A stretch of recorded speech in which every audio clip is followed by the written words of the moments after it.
Bom dia, pessoal. É um prazer estar aqui com vocês.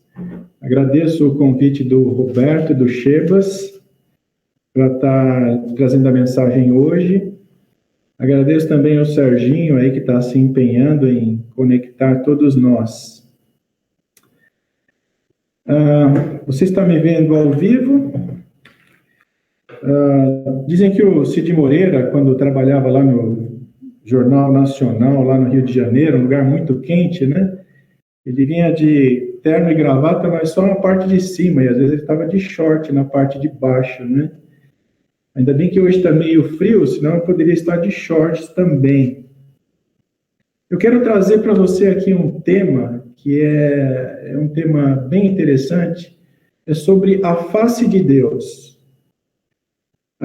Quando eu era jovem, ou um pouco mais jovem, né, lá no milênio passado, e eu procurava saber quem eu era e quem Deus era, eu pensei um dia em que se eu visse a face de Deus por um segundo, depois eu não precisaria mais nada em minha vida, porque eu já tinha visto tudo aquilo que eu precisava. Eu achava que eu podia até partir desse mundo, mas eu queria por um segundo ver a face de Deus. Nem que fosse somente esse pequenino tempo para mim, na minha mente, já era suficiente. Porque aí eu teria conhecido o Criador da vida, o Criador do universo. E eu pensava, todas as minhas dúvidas já vão estar resolvidas se eu ver a face de Deus somente por um segundo. Bom, isso não aconteceu, estou aqui até hoje, né? E depois eu conheci a Bíblia, e esse tema sempre ficou na minha mente. E eu quero percorrer com você alguns textos da Bíblia onde falam sobre Deus presente entre os humanos, né? Não todos, mas alguns deles. Lá no Jardim do Éden, você já tem Adão e Eva presentes no jardim, e diz o texto que Deus estava caminhando por lá. Então, Adão é uma pessoa que podia ver Deus. Agora, não está dito lá que forma Deus estava, né? Mas diz que ele estaria caminhando lá pelo jardim. Mas é um texto muito pequeno, não dá para extrair muita coisa desse texto, né? Abraão foi visitado por um anjo do Senhor, mas parece que ele não percebeu muito. Ele viu aquele anjo do Senhor como se fosse uma pessoa, um viajante. Eu digo um viajante porque esse anjo do Senhor, quando ele mais tarde aparece no livro de Moisés, naquele episódio da sarça ardente, Moisés vê o anjo do Senhor, mas se você olhar bem o texto, junto com o anjo do Senhor, também tem o Senhor.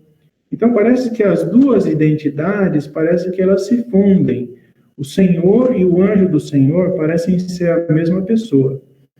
Mas o anjo do Senhor, quando apareceu a Abraão, ele parecia ser uma pessoa comum, e Abraão confunde ele com um homem, me parece, e ele até convida o anjo do Senhor para se sentar, descansar, e até oferece uma refeição. Agora, essas aparições, elas são aparições em que Deus veio à Terra, né? No caso de Moisés percebeu que ele tinha uma intimidade com Deus, e ele podia ir um pouco além do que outros já tinham tentado, né? E ele pede para Deus, ele diz, eu queria ver a sua face. E Deus diz para ele, olha, se um homem ver a minha face, um humano ver a minha face, ele não vai suportar, ele vai morrer. Então eu vou te colocar na fenda da rocha, eu vou passar por você, e você vai ver toda a minha bondade. É um texto estranho para a gente, né? Como é que alguém pode ver a bondade de Deus olhando ele pelas costas? Bom, isso aconteceu. Deus colocou Moisés na fenda da rocha, passou por ele, e Moisés viu Deus pelas costas, mas a face de Deus realmente ele não viu. Embora você vá encontrar lá nos textos de Êxodo, talvez Deuteronômio, que Moisés conversava com Deus face a face. Mas aquilo me parece mais uma força de expressão na qual Moisés podia estar na presença de Deus, lá na tenda do tabernáculo. E não que ele exatamente visse Deus face a face. Porque o próprio Deus disse para ele, se um humano me ver, ele vai morrer, ele não aguenta ver, não suporta olhar para mim, na minha presença, com essa constituição física que ele tem, não é? É preciso de um outro tipo de corpo, me parece, para poder estar na presença de Deus. No entanto, muito mais tarde, depois de Moisés, um profeta chamado Micaías, lá nos tempos do rei Acabe, ele foi convidado a uma presença, ele teve a presença na Assembleia Divina. Na Assembleia Divina, você nota lá, havia muitos reunidos, havia Deus no trono, aparece a voz de Deus falando, e o Micaías estava lá presente. Mas o relato também é um relato obscuro, e Micaías não fala nada sobre a face de Deus. O profeta Isaías também, ele esteve lá no céu, onde a gente chama céu, que é a presença de Deus, não é? O Isaías esteve lá, o texto diz lá, ele parece que ele ficou muito apavorado, porque ele se viu como um pecador, presente num lugar que parecia haver uma pureza incrível, uma beleza incrível, e ele fica muito assustado. E aí um serafim vem falar com ele, coloca uma brasa na boca dele, e simbolicamente o purifica dos seus erros, dos seus pecados, e aí ele pode ficar um pouco mais calmo e presenciar aquela Assembleia Divina. Mas quando ele retorna, ele não faz nenhuma descrição da face de Deus. E realmente não dá para entender, não dá para saber se ele realmente viu Deus. O profeta Ezequiel também tem uma visão absolutamente incrível. Ele é convidado a subir no firmamento ou acima do firmamento. Na presença de Deus, ele vê um chão como se fosse todo feito, coberto de safira. Safira é o rubi, né? É a pedra do rubi, mas só que ele é azul. Na antiguidade chamavam lápis lazuli. É uma pedra muito bonita, um azul bastante forte. Ele entra na presença de Deus e tem um texto interessante onde ele diz: eu vi alguém sentado no trono com a semelhança de um homem. Essa é a descrição que o Ezequiel faz. Mas também fica obscuro para a gente saber exatamente o que Ezequiel viu. Porque a descrição que ele faz daquele local onde ele esteve presente é uma descrição que não faz parte totalmente do mundo, né, da visão que nós temos no mundo. No entanto, o Ezequiel foi convidado a essa presença de Deus. Aqui tem uma coisa muito interessante, que, com exceção de Moisés, quando Deus mesmo veio à terra e subiu lá no Monte Sinai, né, se apresentou no Monte Sinai, os profetas, quando vão à presença de Deus, eles sempre são convidados. Não tem alguém que se convide para ir até a presença de Deus. A pessoa sempre tem que ser convidada. Agora, quando passa aí Ezequiel, a gente vê talvez Daniel, ele tem a visão pelo menos de um anjo, ele vê um anjo tão poderoso, e se você faz uma comparação da descrição que ele faz desse anjo com o primeiro capítulo do livro de Apocalipse, onde Jesus se apresenta a João, e parece que Daniel viu Jesus antes de Jesus vir à Terra, assim como João viu lá no livro de Apocalipse. A descrição é muito semelhante e dá essa impressão de que ali, se não era Jesus, era um anjo extremamente poderoso. Quando Jesus vem à Terra, você já deve conhecer as passagens, né? A palavra estava com Deus, a palavra se fez carne, Jesus é a imagem, é a expressão perfeita de quem Deus é. Jesus é o pastor, né? Ele diz, eu sou o bom pastor. Quando ele diz, eu sou, ele está se igualando a Deus. É a mesma expressão que Deus usa quando Deus falou com Moisés, né? Eu sou. No livro de Ezequiel, capítulo 34, Deus diz, eu vou pastorear o meu povo pessoalmente. E aí Jesus, ele encarna essa pessoa, né? Ele assume essa identidade, eu sou o bom pastor, eu sou aquele de quem Ezequiel falou, eu sou o próprio Deus, né? No Evangelho de João, você vai notar várias vezes Jesus falando a expressão eu sou, né? Eu sou o caminho, a verdade, a vida, eu sou a luz do mundo, eu sou a porta, eu sou a videira verdadeira. Todas essas expressões, eu sou, é a expressão que Deus utiliza quando ele se apresenta a Moisés. E Jesus até usa a expressão, antes que Abraão existisse, eu sou. Então, ele na prática, ele se iguala a Deus, e aqueles que estão presentes, eles entendem isso claramente, e eles até querem apedrejar Jesus e dizem, você está se igualando a Deus, sendo que você é um homem. Então, Jesus, embora fosse Deus, também era um homem, e essa é uma ambiguidade que ela percorre a história, e a gente não consegue resolver essa ambiguidade. Jesus é Deus, é o eu sou, é o Todo-Poderoso, é o Criador, mas ao mesmo tempo ele é um ser humano, ele se fez como um descendente de Adão, embora ele seja também o Criador de todas as coisas, a fonte de toda a vida, seja no mundo em que nós conhecemos, ou seja nos céus onde os anjos habitam. Qualquer tipo de vida e de estrutura que exista em qualquer lugar, visível ou invisível, ela provém do Deus Criador. E Jesus disse, eu sou esse Deus Criador. Agora, Jesus não é uma pessoa que foi muito acreditada quando ele passou aqui pela Terra, né? E você nota isso até hoje, né? Então, as pessoas que conheceram Jesus, alguns disseram, mas esse daí não é o filho de Maria, não, é o filho do carpinteiro, nós conhecemos a família dele. Essas aí não são suas irmãs, a gente conhece suas irmãs.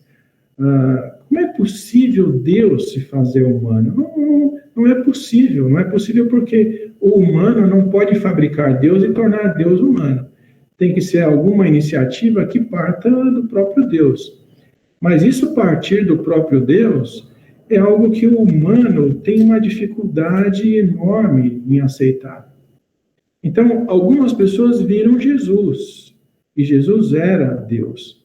Mas ainda fica a pergunta, será que a face de Deus é a mesma face de Jesus? Porque quando Jesus ressuscitou, algumas pessoas, quando encontraram ele, né, os discípulos, sempre ficaram um pouco na dúvida, né? Será que esse é Jesus mesmo?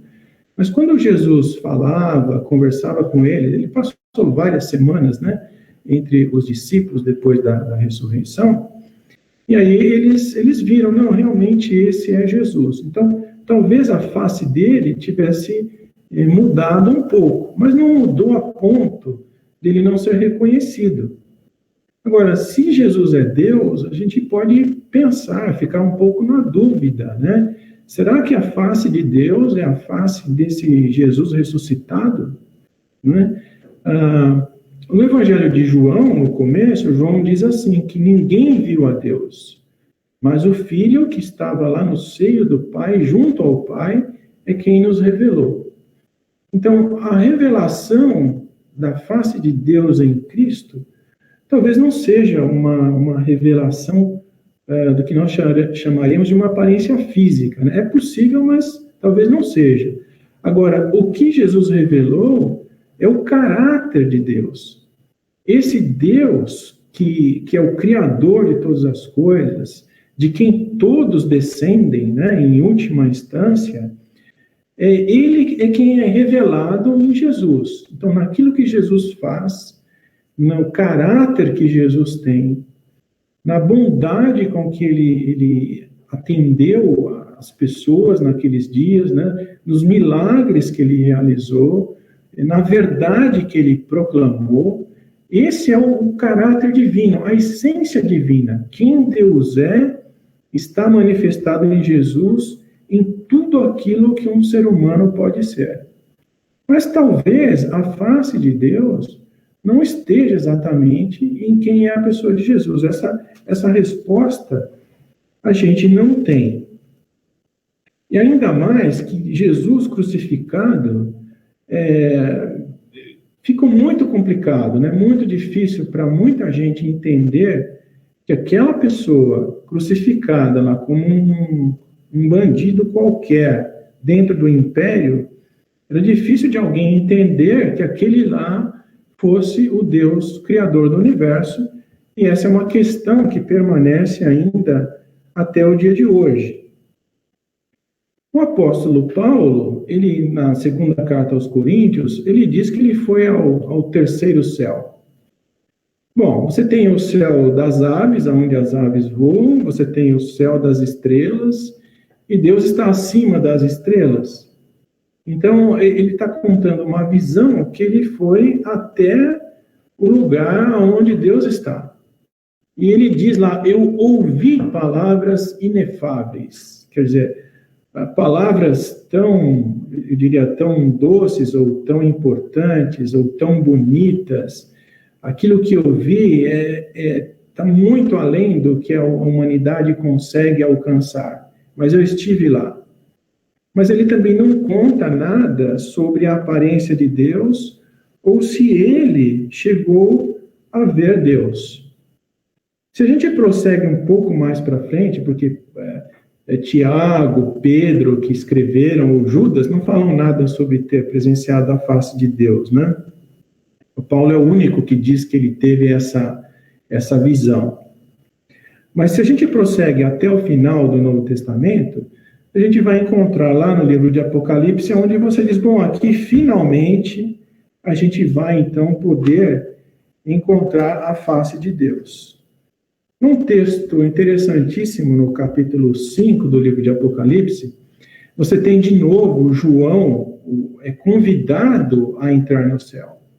Ele diz, eu vi uma porta aberta no céu. O céu tem uma porta aberta para Deus convidar alguém que vai dar uma mensagem de extrema importância para a humanidade.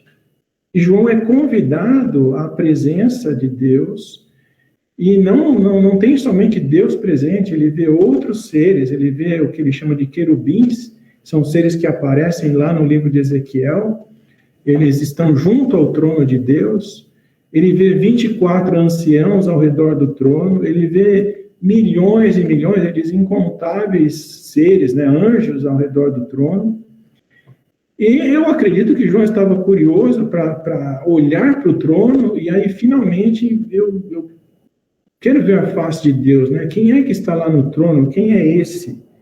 E quando o João olha lá no trono, ele diz assim, eu vi no meio do trono e dos 4 seres viventes, que são os 4 querubins, e entre os anciãos, de pé, um cordeiro, como tendo sido degolado, como tendo sido morto, assassinado. Olha que coisa incrível! Quando João entra no céu, na presença de todos os seres celestiais, e ele olha para o trono, quem ele vê? Ele vê um cordeiro. Ora, o cordeiro por excelência, o símbolo, a imagem, é o próprio Jesus que ele viu lá. A frase muito famosa, quando João Batista viu Jesus pela primeira vez, ele diz, eis o Cordeiro de Deus que tira o pecado do mundo, que vai corrigir o curso do universo. Simplesmente é essa pessoa que João vê quando ele é primeiro convidado a entrar lá na presença de Deus nos céus. Se você acompanha o livro de Apocalipse, toda vez que aparece um trono, o Cordeiro aparece junto nesse trono. Mas, ao mesmo tempo, aparecem, às vezes, 2 vozes. Parece uma voz do Cordeiro, e lá no final do livro de Apocalipse, quando uma outra voz se manifesta. Então, a identidade do Cordeiro, ela se funde com a identidade desse Deus profundo que Jesus veio revelar. o que nós diríamos que Jesus veio revelar o Pai. Assim como no Evangelho de João ele diz, né, eu e o Pai somos um, mas o Pai é maior do que eu. Mas ao mesmo tempo ele é um com o Pai. E é algo que a gente pode pensar, a gente pode filosofar, como muitos já fizeram ao longo da história do cristianismo, mas a gente nunca tem uma resposta definitiva. Mas essa identidade do Deus profundo e de Jesus, na leitura do livro de Apocalipse, você vai vendo que essa identidade se funde. E o Cordeiro é o próprio Todo-Poderoso que se assenta naquele trono. E o texto vai dizer que há um único trono nesse novo mundo, nesse novo universo que Deus vai criar. João diz, estará o trono de Deus e do Cordeiro. Os seus servos o servirão e contemplarão a sua face. Então, finalmente, aquela minha ideia infantil de ver Deus por um segundo, eu espero aqui ver Deus pela eternidade. E aí a eternidade vai ser muito, muito, muito maior do que um segundo. Agora, até chegar esse dia, para mim, para você que tem essa esperança, nós vamos conviver com essa ambiguidade. E essa ambiguidade é que o Deus profundo, o Deus Criador, Todo-Poderoso, ao qual Jesus diz o Pai, ele parece ser o próprio Jesus. Porque há um único trono no livro de Apocalipse, um único governo de todo esse universo novo que Deus vai criar, ou que já está criado e ele vai nos convidar a entrar lá. Porque Jesus disse que o reino já está preparado desde a fundação do mundo.